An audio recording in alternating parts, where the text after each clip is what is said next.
Well, hello everybody. It is May 2025, and this is going to be our webinar here today. We will get started very shortly. Just let a few more people come into the room. We start in about 30 seconds.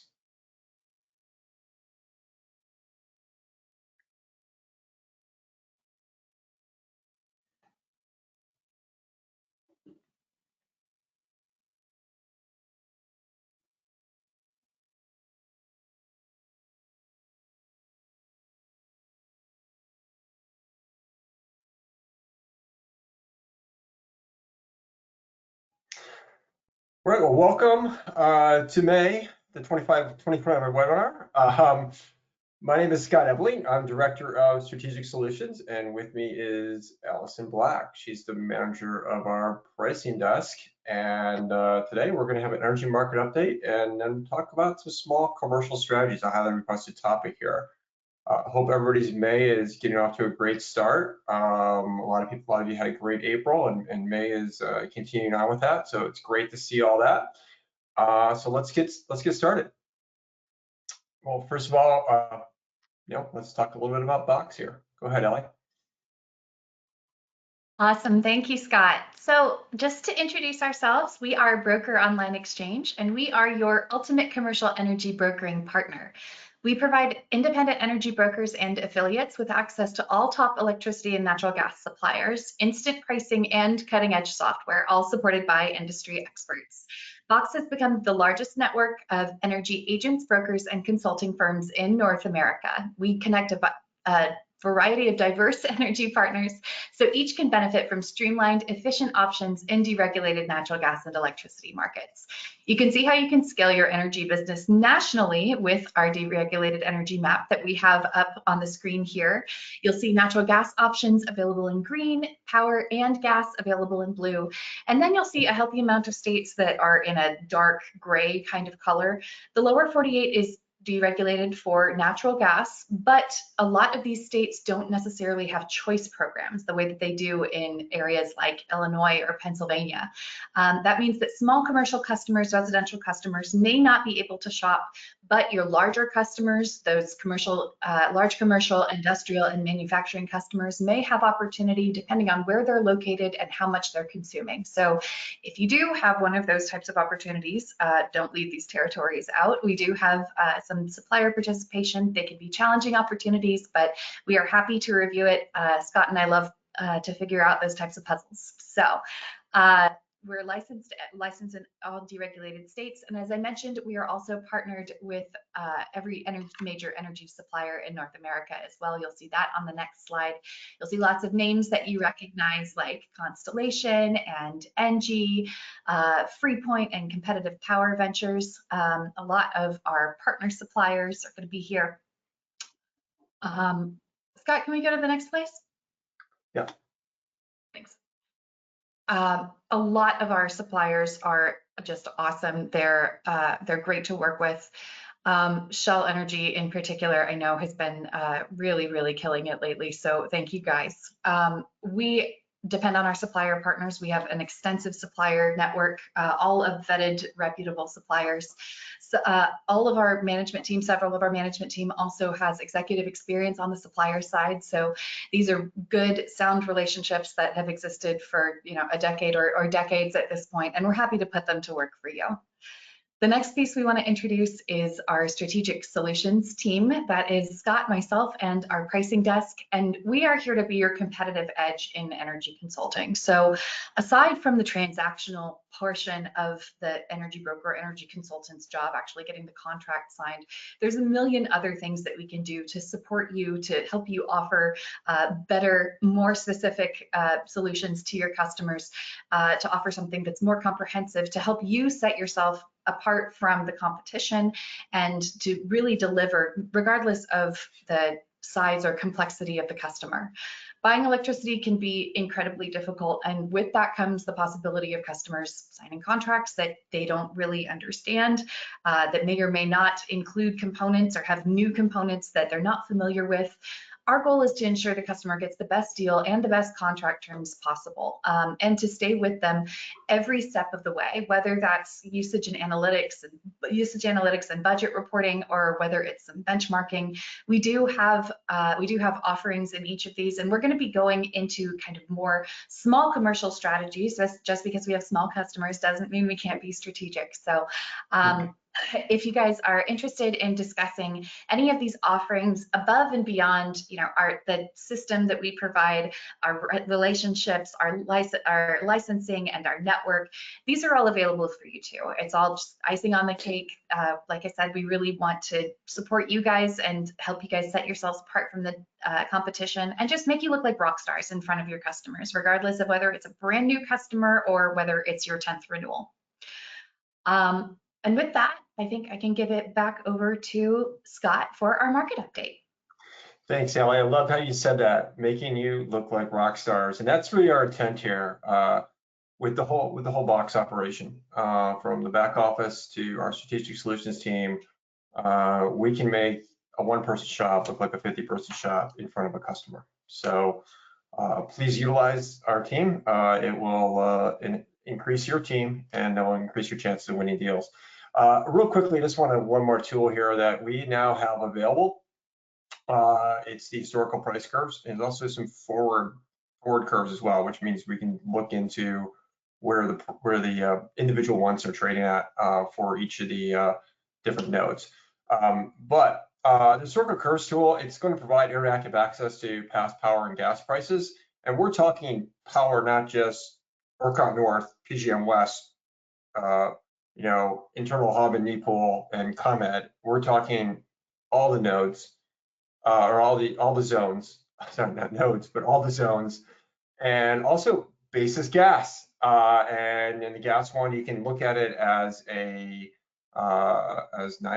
You can look at it as NYMEX plus basis, or you can look at it just basis and do historical charts, and also kind of see where kind of the forward curves are at. And we'll get more into detail on this stuff at a later date. We're gonna have some more releases, not press releases, but some releases out to all our partners out there to show them how it works, market pieces to show how it all works, and discussing it some more.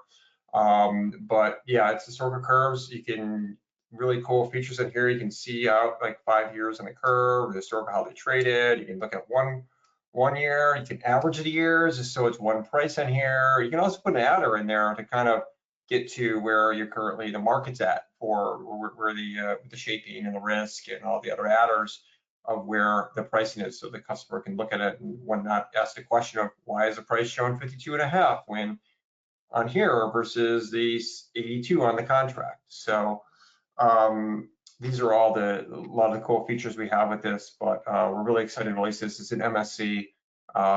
Go play around with it, but we'll get some more information on this. Really cool. And you can just do a PNG shot of this real quickly. Takes it, boom, copy, paste, put it in any materials you want. And you'll see in the charts that I'm going to show here in a market update, we have those charts available too. That's what we work on when we start getting into, you get us involved with your team on a customer. We will start releasing these kind of stuff and working on presentations for you. We put these kind of charts in there, which look a little more professional than these, but these are really good stuff to show customers to kind of just really provide a clear market trends, price cycles, and timing opportunities for some smarter procurement. So with that, Allie will be joining us in a few minutes here. I'm just going to go into market update right now. So here's energy price update. What we're looking at here in the year 2026 price, that's the next calendar year. Pretty much everyone who's going to be doing contracting is going to be kind of affected by that. That's really the bulk of where the middle or wherever the power is going to be at. And it really kind of reflects probably 27, 28 as well, to a point as well. So monthly point, we are up. Weekly, the past week we're down, but monthly and we're kind of up here a little bit from last month. And pretty much these are in line with the gas price, except for New England's a little bit higher over the month compared to previous months. And these are, just want to remind everybody, these are on peak prices as well. Kind of reflects a little bit more where the bulk of the power is going to be used at. and also see the yearly change over there as well. So Texas has had kind of a lot of volatility, and we'll look at that in a moment. First of all, then we go into NYMEX curve here and just kind of see the volatility of this over the past 3 years. You know, and these are the curves, 26, 27, 28. These are the forward curves where the market's at, and you just kind of see historically where they've done. We're kind of, relatively speaking, at, you know, especially in 26 or 27, 28, kind of the low parts of the market here. We'll discuss some of the fundamentals in a few minutes. Those are actually pretty decent buys right now. 26 a little more elevated. The market definitely is state right now, and you know, that can change quickly as well. Let's go into the next slide here, and then let's go look at historical Texas prices as well. We're pretty much in lockstep, 26, 27, 28. Been a little choppy here at 26. We're pretty much near some highs right now, despite LMPs that are much lower. A lot of concern about the reserve margin here with the data centers coming online, and the power needs aren't there yet. I will say Texas has done an extraordinary job since Uri with kind of getting the grid up and going and working well, and the batteries are incredible with the battery storage capabilities have really been a huge help. The demand response program has been a huge help, adding some flexibility to loads, and not to mention all the solar renewables that have come online. But there still is concern when, of course, it's a warm, humid day, the sun's not shining, the wind's not blowing, the grid can be highly strained. So there is some concern there. And then we look at the historical monthly index prices. This is what I'm talking about. We're really barely popping out of the 30s here over the past almost a year and a half. You know, really this summer here, you take this out, this August 23 summer, you're going to have prices, this 3-year average wouldn't be $47.19 to be more like $38, $39. So that's still taking the front there. The last 12 months have been closer to $30 or under. So that's where we're seeing a little disconnect with the future prices and on the forward curves and where the indexes have been clearing. So keep that in mind with your strategies you're presenting to your customers. And now looking at PJM, similar sort of thing here. We had some really good buying opportunities there about this time last month, you know, about a month ago. Great buying opportunities down there with 27, 28 being pretty low. 26 was kind of in there as well. As you can see here, we had the big euphoria last year with the in the springtime with the data centers coming on, and we have market puked that out. Puked out a little bit again here when beginning of the winter, when really the DeepSeek came out, and now we're kind of bouncing back here. So this is kind of in this range bound area. We don't expect the PJM. We think these markets are relatively fairly valued right here, and are good opportunities to continue putting hedges on, or at least putting on some strike prices with the supplier to be ready when we have a little bit of a downfall here, about $2-3. And you see here in the historical monthly index prices, again, this is why we're kind of thinking it's fair value. 3-year average here has been $45.97. We've had a little upbringing here, and a little higher LMPs coming in last over the winter here. Really just because the gas price is a little bit higher, and as we'll talk about here in a few minutes, we don't think the gas price is necessarily going to go down much from here. And so we think we're pretty fairly valued, especially with the LMPs have cleared, compared with the gas price has been with that, kind of 3-year average, and where gas prices are at. I think the market's really here for a value for West Hub and all the PJM markets. And here's where we're looking at the summer, some issues here. This is if you look at this here, it's tightening PJM grid conditions. This out there on the left slide there, retirements, year-to-year change, really 8.5 gigawatts have been retired. New generation, 6 gigawatts of capacity. So we're at a 2.5 deficit right there, gigawatt deficit compared to last year. But we expect load to grow about 2.6. And in an extreme summer peak here, we're talking just kind of really extreme temperatures throughout where we kind of build it up over a couple days. We could even hit up an over 160 to 166.2 gigawatts. If we hit that 160.2, we'll have prices in the middle hundreds for, we're talking $400, $500, $600 for an average for dailies, probably for a few days in a row.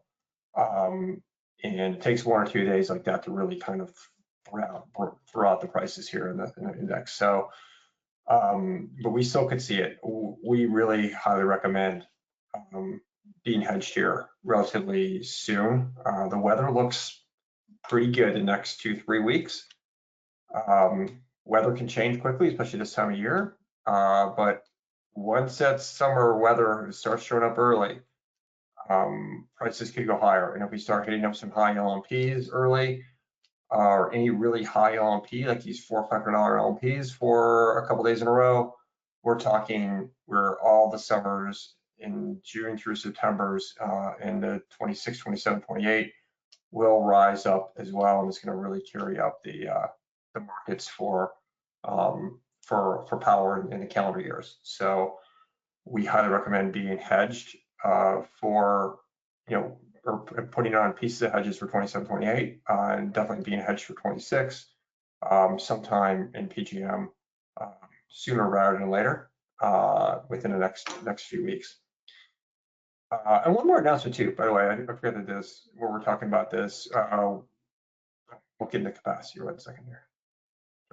Yeah, we'll talk about it right here. Okay, PJM capacity costs are increasing.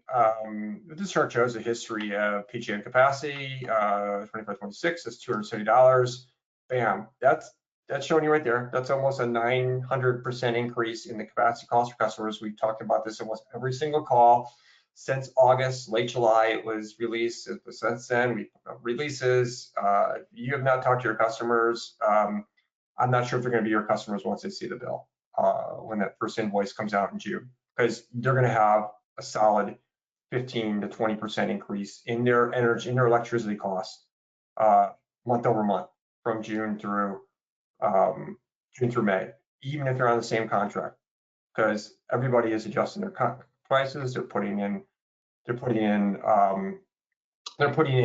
adjustments on the PJM like they rightfully are able to do. If it's a pass through, of course, they're paying it through. So everyone's going to have this experience. Also, be very careful of suppliers. We talked about this last month. Be very careful of suppliers who are putting out kind of these ideas of, hey, you can mitigate the cost of this if you just extend the contract. A lot of those are basically, buy now, pay later kind of schemes. Interest rates are involved. Using the double digits, be very careful of that. We can analyze those kind of things, but I would just say be careful of it. Try to switch everything over to pass through on new contracts. It's very important. The floor and ceiling here, that's approved for 26, 27, 27, 28 plan years. So the next 2 years after we get through June of 26, or get started in June 26, there's gonna be a floor of 175 and a ceiling of 325 in the capacity prices. So these are here to stay. And with that, you might as well do programs like demand response. Huge way to save money.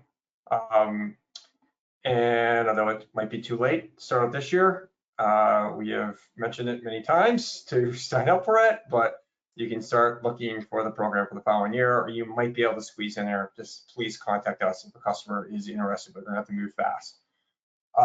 And secondly is PLC management, and that's what I'm getting to. We are actually developing in PJM a program here where we're going to be releasing the in-house kind of research program. I built this stuff out before at other suppliers, so really looking forward to bringing the same thing over here. A really good tool, a little bit better. We're hopefully not going to have 15 warnings. And hopefully we get done to 7 or 8 and we catch 4 of the 5 CPs. And which points into peaks. This is how the PLC factor is in the capacity price. So you can reduce that demand on those 5 highest PJM days. If you reduce that demand by 20%, your capacity costs go down by 20%. And that's talking a $4 or $5 megawatt hour cost. So And that would be for this summer, taking care of reducing those demands. That would take care of for the next year, 26, 27. Maybe we can have a little talk about that next webinar. We'll have a little bit about that and some of the other tools we have out there.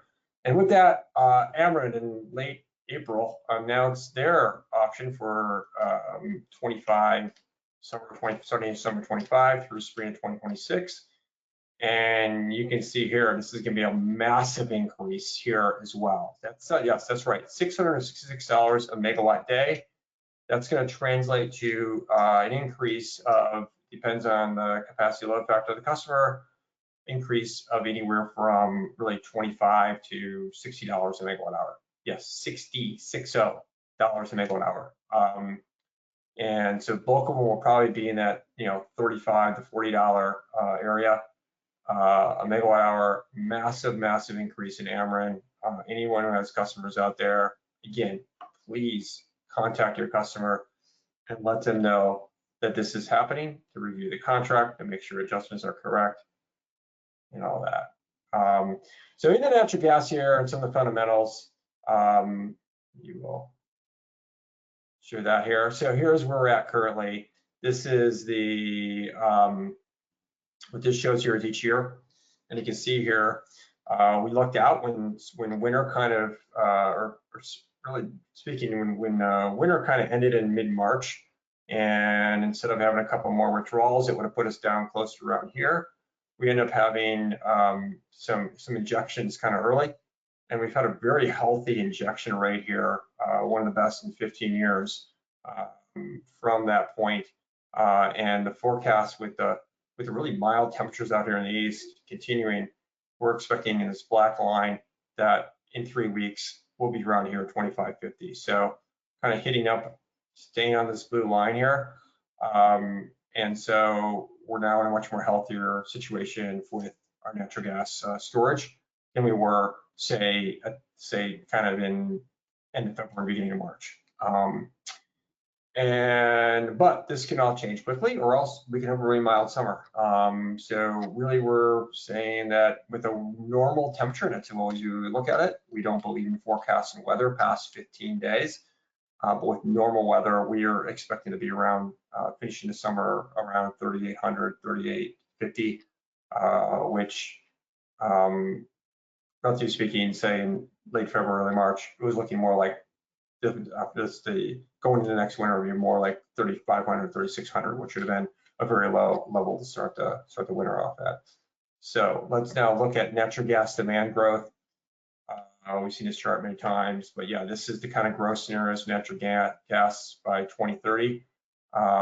So, low scenario, 15 megawatts, 15 BCF a day of load growth. Medium case scenario, roughly around 2022. So we need gas. This is happening. All these things are happening. Here is the natural gas production now. It's not moving. And we see some disciplined production out here by drillers. There's a lot of talk of they're not really gonna, at the prices right now, they're not looking to make investments where gas prices are right now.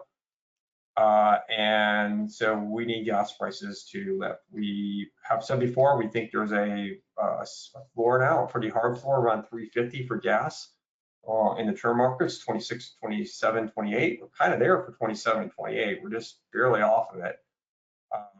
Pretty much almost came close to it on Monday when the market's traded.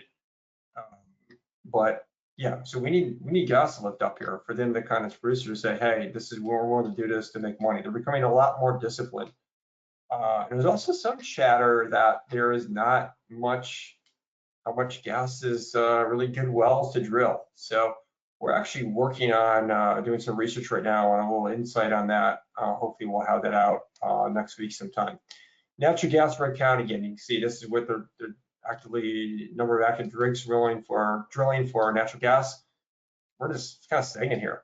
This number, remember, around it was 160 about 2 years ago, and we're down near 100 now. We've been stagnant down here, is in this range. Not much going on here. So something to be careful of. And then I just want to show this chart here. This is the Oh, before I get into that, I want to go back to this LNG, this chart here, because we don't show LNG right now, but we are showing the LNG growth. You see here. This scenario for LNG is right now, we don't think this is going to happen. And some new stuff that came out relatively recently that not many people heard of, but basically what we're hearing is that there was some trouble here with on some of the new projects coming out of finding off-takers for the LNG in long-term contracts. And these facilities are multi-billion-dollar facilities. Just like a power plant is a multi-billion-dollar power plant, they want to be sure there's an off-taker for those needs. So there's a market for it. So investors really won't put up until there's usually about a 60% takeout from that. So there's some trouble with some of the ones being looked at in 29, looking at them when you're coming out in 28, 29. So just something to be careful of. Sorry to go back to that slide there. Just want to remind everybody of that. So there's a chart of the month. This is, we have this every month. We call it the outside the box, the guest chart of the month from outside our research team. We thought this was a really cool chart here, showing the renewable installed wind, solar storage capacity by state. And you can see that, you know, both California and Texas, of course, are doing really, really well with it. And surprisingly, of course, the solar states here, Florida, doing pretty good with solar. But just shows you the distribution of the solar of the renewable assets being put around here. In Texas, of course, doing a great job adding capacity, and of course California there with a bunch of solar market share, and of course they're having some issues with that as well. And they could increase that red there on the storage side of it, so they can help out with solar, the ducks back going on there. But cool chart. By the way, there's a PDF that's attached to here. Please take it, download it, and you can get these charts all yourself. So with that, I will now pass it back to Allie, and she's going to go over some small commercial strategies. Take it away, Allie. Awesome, thank you, Scott. Really cool, super cool chart. Let's seeing all of those renewable assets across the country.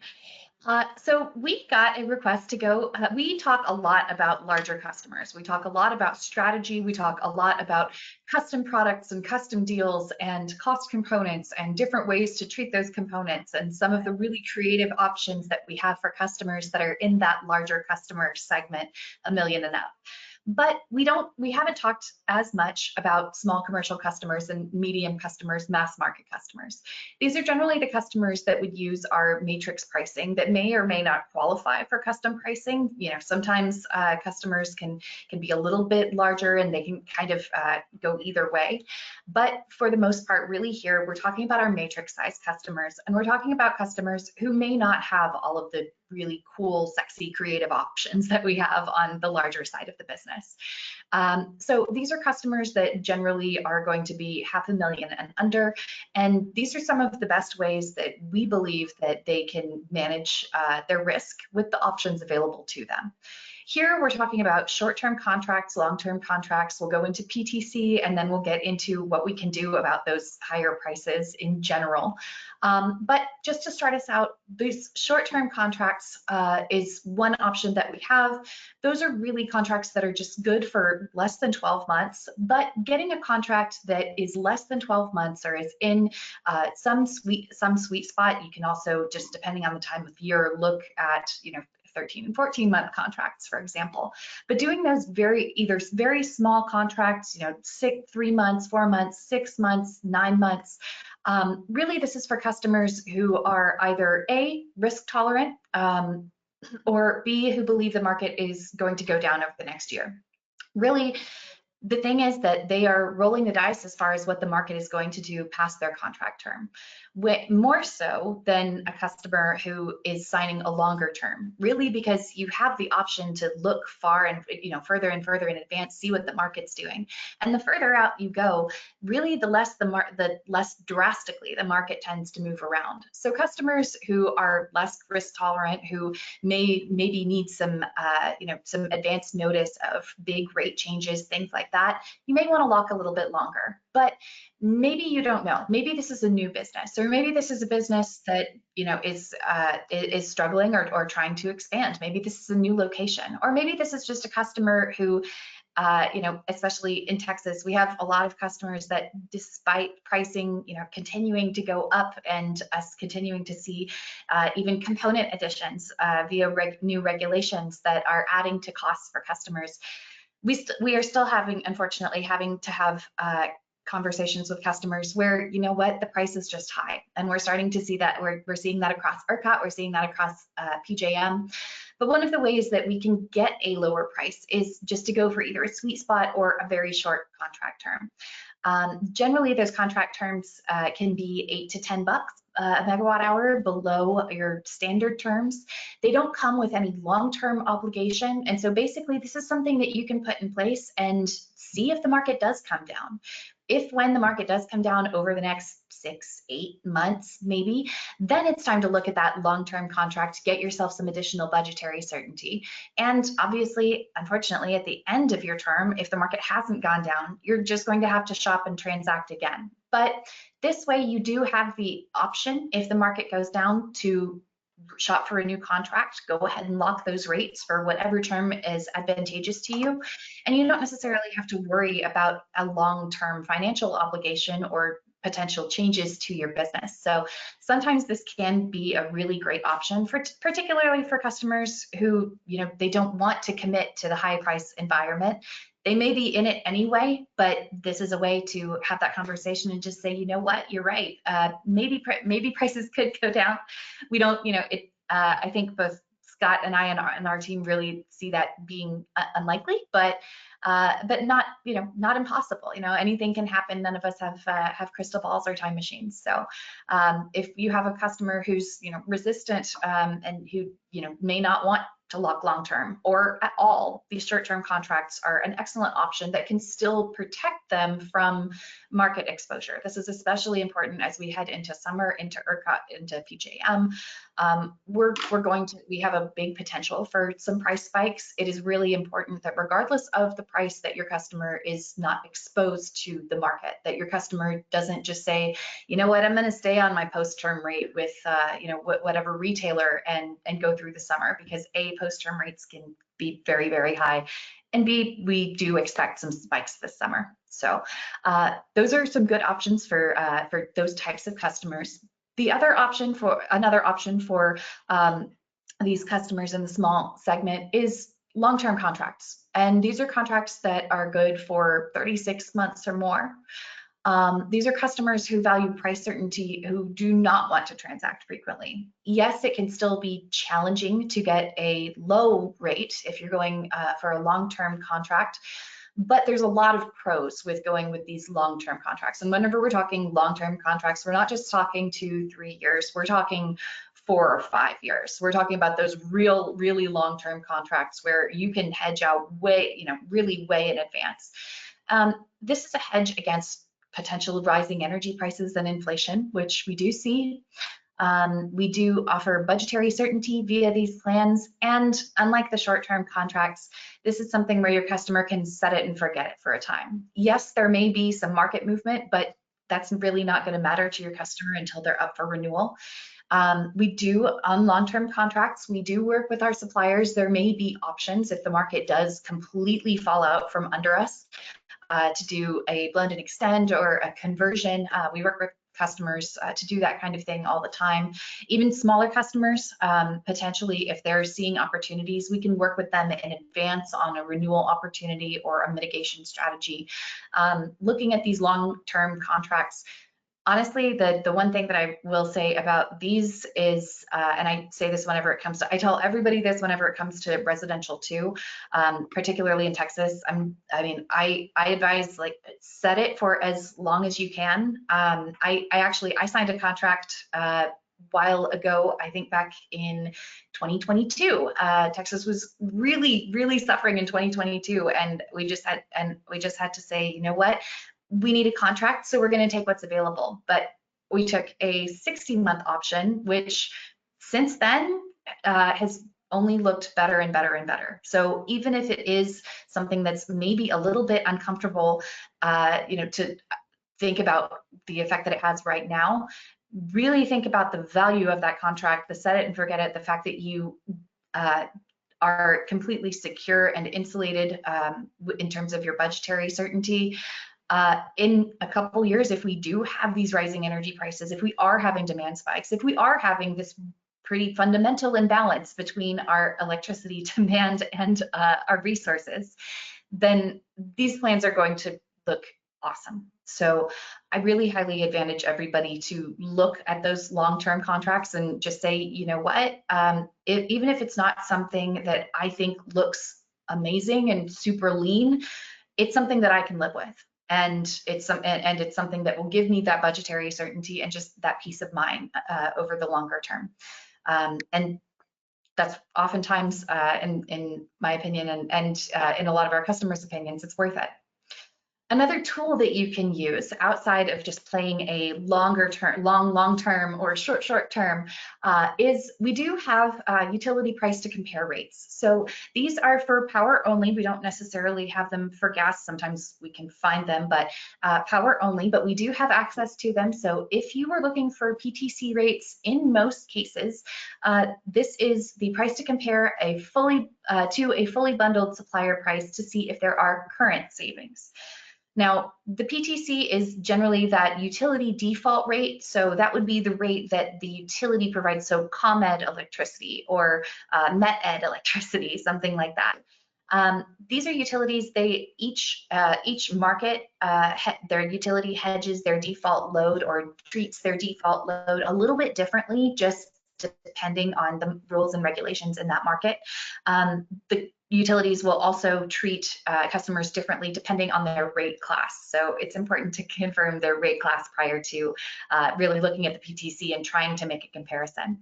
It's also important to know that these rates change. They are often not known beyond 6 months if you get a 6-month lead. So we really can't guarantee savings versus the PTC rate too far in the future. For example, a 3-year contract where we're showing current savings against the PTC rate, that PTC rate could change. It could come down either later this year or next year and put your customer in the red for the remainder of their contract. So be careful about that and make sure that your customer knows that the PTC can change, particularly if you're looking at a fixed contract, which won't change. That said, looking at the PTC gives you a really good idea of the types of volatility that you can see. And I love that we have this chart up because you can see how much more expensive winters are. Winters have gotten a lot more dangerous over the last decade, and we've seen a lot bigger price spikes, particularly in New England, which is just so capacity constrained.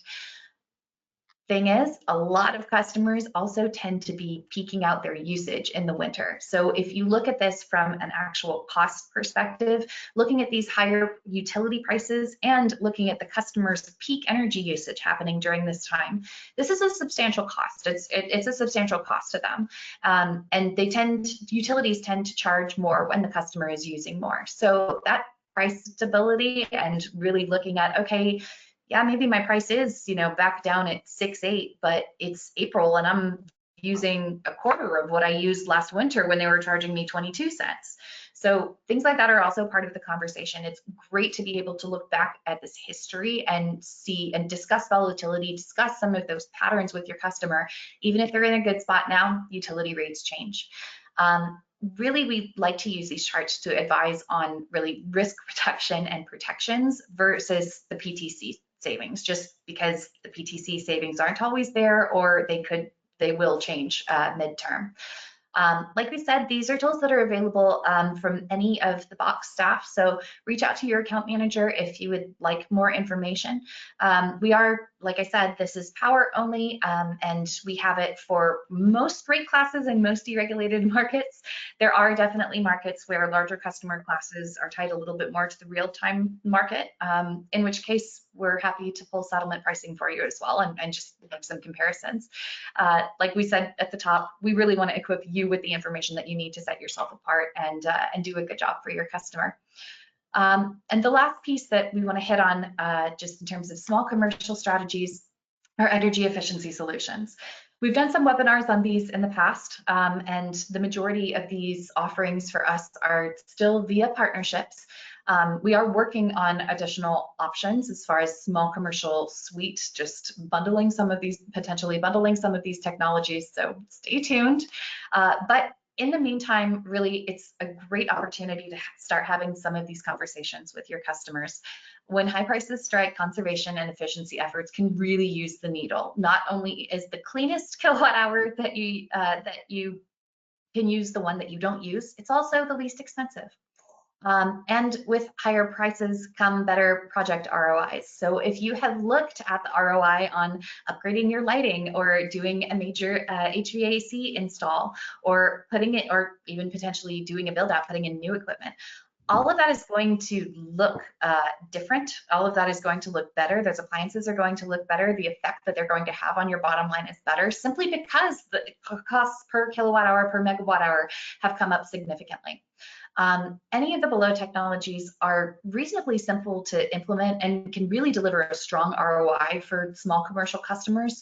Some of these types of technologies, like, it could literally cut their consumption in half if they were willing to take the time to evaluate it. And so this is another piece, just in terms of, yes, we can influence the energy supply price. Yes, we can be strategic and we can be creative.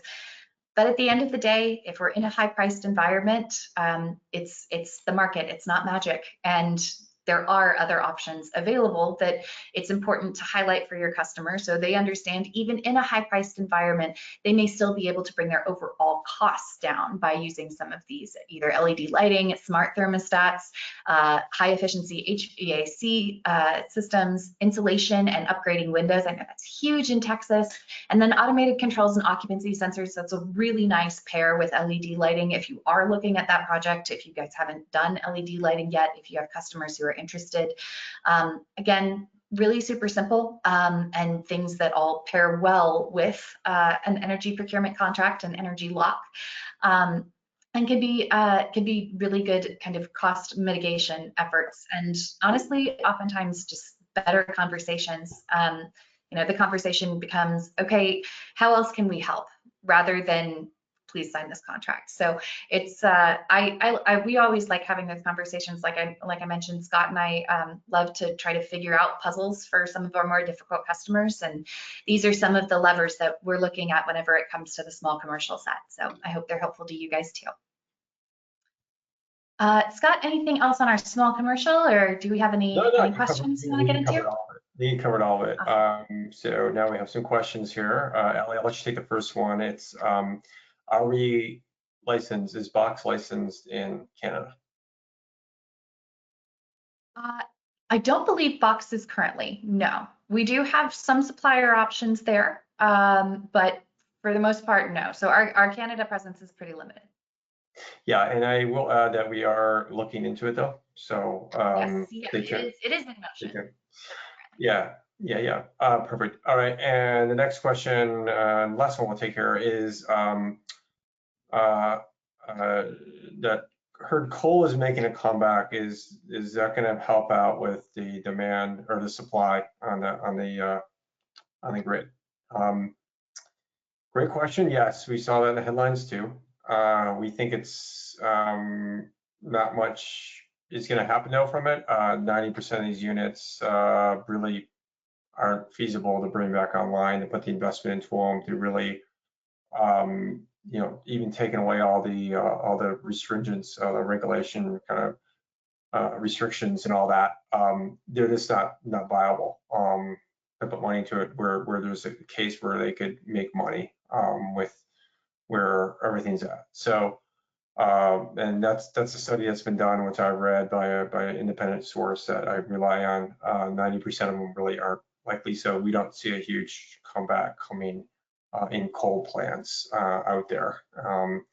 And also there's a regulatory uncertainty because once they get those up and going, get the investment in them, 2028 hits, and then a new administration comes in and bans them. So they know that's not worth it either, even for the 10% that could make it worthwhile. So we don't think much is going to happen there at all. So okay, I don't see any more questions right now, so we will move on. Again, thank you guys. We really, just so appreciate our customers here and what we're doing. the faith in us to help you guys out, and we don't take that for granted. And we really look forward to working with you guys. Have a great Memorial Day weekend, everybody. We look forward to talking to you guys next month, and hopefully with some more exciting tools and news and cool topics. All right. Thank you, everybody. Have a great day. Thanks, y'all.